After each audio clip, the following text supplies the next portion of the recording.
રાજકોટ ખાતેના ગેમ ઝોનમાં ગયેલા ઉપલેટા શહેરના 22 વર્ષીય સ્મિતવાળાના પરિવારને અંતે તેમનો દીકરો મળતા રાજકોટ શહેર ખાતે તેમની અંતિમ વિધિ કરવામાં આવી હતી। રાજકોટ ગેમ ઝોનમાં લાગેલી આગને કારણે અનેક લોકોના પરિવારના સભ્યો લાપતા હોવાની હજી પણ માહિતીઓ સામે આવેલી છે। ત્યારે આગની આ ઘટનામાં રાજકોટ જિલ્લાના ઉપલેટા શહેરના 22 વર્ષીય સ્મિતવાળા નામનો વ્યક્તિ આ ગેમ ઝોનમાં ગયા બાદ ગાયબ થયો હોવાની માહિતી સામે આવી હતી।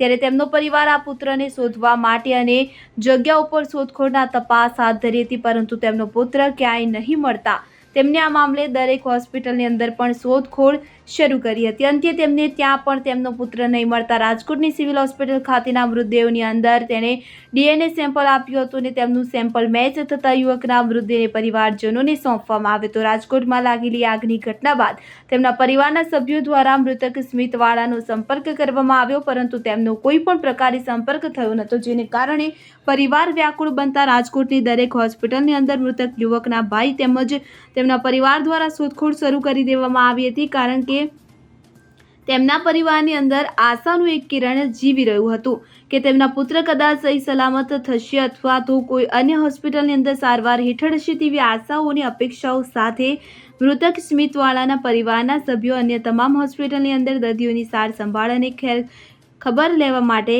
ગયા હતા કે જ્યાં તેમનો પુત્ર મળ્યો ન હતો। રાજકોટની સિવિલ હોસ્પિટલમાં ડીએનએ સેમ્પલ માટેની કામગીરી હાથ ધરવામાં આવી હતી, જ્યાં તેમના પરિવારના સભ્યોનું ડીએનએ મેચ થતાં તેમની ડેડ બોડી સોંપવામાં આવી। રાજકોટ ખાતે જ તેમની અંતિમ વિધિ કરવામાં આવી। ઉપલેટાના પરિવારના 22 વર્ષીય પુત્રનું અવસાન થતાં પરિવાર ગમગીન બની ગયું હોવાનું સામે આવ્યું છે।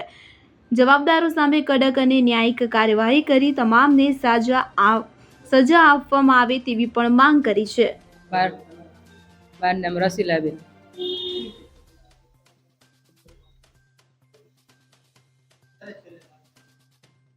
અમારે છેલ્લે શનિવારે 5 વાગે અમે ફોન કર્યો ને તો 5 વાગે સ્વિચ ઓફ ફોન આવતો હતો એનો। પછી ચેટ અમને રવિવારે ખબર પડી અમને, ત્યાં સુધી અમને કોઈ પોતો જ નહોતો એનો કોઈ અમને। બસ અમે અમારા છોકરાનું કાંઈ અમે જોયું જ નથી। અમે સિવિલે ગયા તો અમને કંઈ મોટું કંઈ બતાવ્યું જ નથી। અમને ખાલી પેક કરીને જ દીધું છે કે આ બસ તમારી બોડી આવી ગઈ છે, લઈ જાઓ એમ। જે કાંઈ થયું એ આ સરકારને આવું ધ્યાન રાખવું જોઈએ, આટલી બધી હદ સુધી આટલી બેદરકારી ન રાખવી જોઈએ સરકાર લોકોને એમ। આટલા માસૂમ છોકરા જે વહી ગયા છે ને એ ન થવું જોઈએ એમ। બસ કાંઈ નહીં, સજા દ્યો સરકારે એને આખરેમાં આખરી સજા દ્યો। જે અમારું તો હતું એ તો વહી ગયું, અમને તો કઈ લાભ નથી થવાનો કોઈ જે કઈ થાય એમાં। બીજા જે પાછળનું જે છે ને એ વ્યક્તિને ન્યાય મળે એમ। મારું નામ સચિન મનીષભાઈ વાડા છે। હું રાજકોટમાં જ હતો। મારો નાનો ભાઈ છે જે ટીઆરપી ઝોન છે તેની અંદર રમવા ગયેલો અને એની સાથે મારા માસીનો છોકરો બી રમવા ગયેલો હતો। એમની જાણ એને મને કરેલી હતી। જ્યારે મને ખબર પડી કે ત્યાં આગ લાગેલી છે તો હું ડાયરેક્ટ ત્યાં જઈને ઘટના સ્થળે દોડેલો હતો।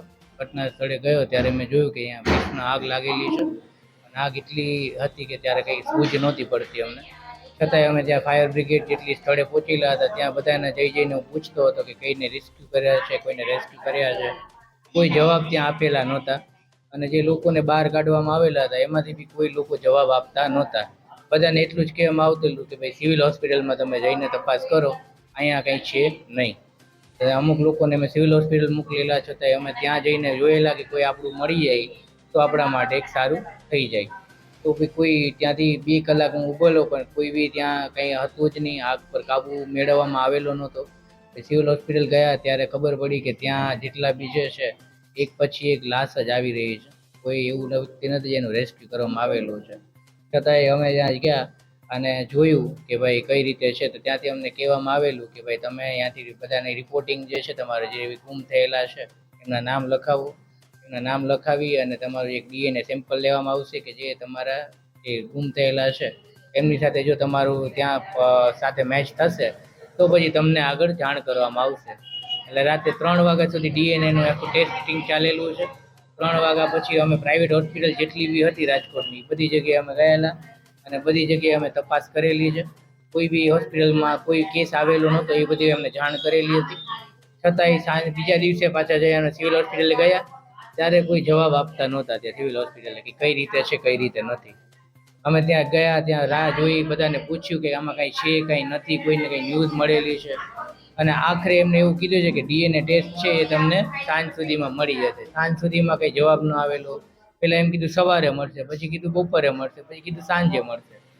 અને રાત્રે અંતે મને 12 વાગે ફોન આવેલો કે તમારો જે DNA ટેસ્ટ છે મેચ થઈ ગયો છે અને તમારે જે તમારા જે ગુમ થયેલા છે એ તમારા ભાઈ છે સ્મિતભાઈ, એમને અહીંયાથી જે છે તમે એકવાર આવી જાઓ અને તમારી જે અહીંયાથી ડેડ બોડી આપેલી છે એ તમે અહીંયાથી બધા કાર્યવાહી કરી અને ત્યાંથી કલેક્ટ કરી લો છો. બસ તો આટલી આખી વિગતવાર અમારી સાથે થઈ.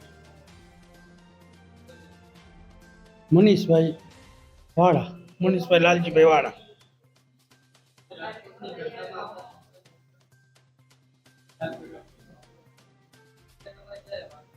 છેલ્લે અમારે શનિવારે 5:30 વાત થઈ હતી, 5:15 વાત થઈ. 5:20 એને સ્ટેટસ મૂક્યું અને 5:30 સમાચાર આવવા માંડ્યા એટલે પાછો મોબાઈલ કર્યો ને તો મોબાઈલ રિંગ જતી તો ઉપાડતો નહોતો, પણ 6 વાગ્યાથી રિંગ બંધ થઈ ગઈ આવવાની. રિંગ જાતી જ નહોતી, સ્વિચ ઓફ છે 6 વાગ્યાથી એ ચાલુ થઈ ગયું. ખ્યાલ તો અમને આવ્યો જ નહીં. પછી અમે સવારે રાજકોટ વયા ગયા. રાજકોટ ગયા તો અહીંયા કંઈ ખ્યાલ આવતો નહોતો, પણ અહીંયા બપોરે મોટરસાઇકલ લઈ ગયા હતા ને એ મોટરસાઇકલ ત્યાંથી મળ્યું એટલે ખ્યાલ આવી ગયો કે આ અહીંયા જ હતા. રવિવાર બપોરે મોટરસાઇકલ અહીંયા મળ્યું. અમને સવારે 8 વાગે કીધું તો 11 વાગે મુદ્દે આપ્યો અમને. અહીંયા જ અગ્નિ સંસ્કાર અમારે અહીં લેવો તો ના પાડી લોકો, ત્યાં નહીં, અહીં અગ્નિ સંસ્કાર કરી થઈ જાય.